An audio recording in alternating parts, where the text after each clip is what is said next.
Bonjour tout le monde. Maintenant que vous avez reçu un aperçu général de la syntaxe de R, c'est le moment de passer au tableau de données ou au jeu de données. Tableau de données et jeu de données seront deux termes que j'utiliserai de manière interchangeable dans cette formation. De manière générale, les tableaux de données ou jeux de données sont importés sous forme d'une structure particulière dans R qu'on appelle les data frames. Déjà, avant d'importer des data frames sous R, à quoi ressemble un tableau de données concrètement? Voici un tableau de données. Il s'agit de données qui décrivent les performances scolaires de différents élèves. Ici, chaque ligne correspond à un élève caractérisé par son identifiant, son origine, son genre, son établissement scolaire ou universitaire, peu importe, ainsi que les scores obtenus sur 5 différents examens. Donc vous voyez ici qu'on a une structure à deux dimensions, une dimension ligne et une dimension colonne.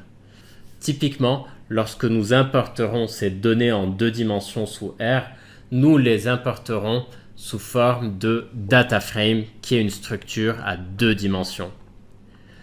Par contre, si je me concentrais sur une seule colonne dans ce jeu de données, notamment la colonne score 3, je n'ai plus qu'un élément ou une espèce de structure à une seule dimension.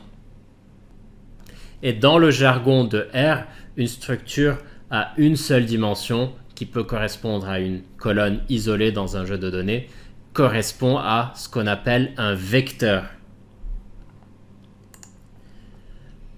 Par la suite, nous allons voir comment préparer un jeu de données avant de l'importer sous R. Ensuite, comment importer un jeu de données sous R, caractériser ce jeu de données, faire des sélections de lignes particulières ou de colonnes particulières, trier un jeu de données en fonction d'une colonne en particulier, et enfin, faire quelques calculs sur des colonnes isolées ou automatiser certains calculs sur plusieurs colonnes ou sur plusieurs groupes de données. C'est parti. Dans un premier temps, nous allons préparer un jeu de données avant l'importation et puis l'importer sous forme de data frame. Vous souhaitez aller plus loin? Inscrivez-vous à ma formation gratuite et complète aux statistiques avec R que vous trouverez sur le site statistiqueformation.fr.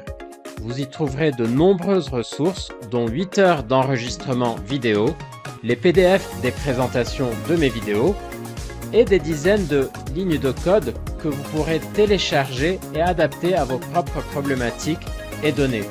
Je vous mets le lien vers la formation dans la description de la vidéo.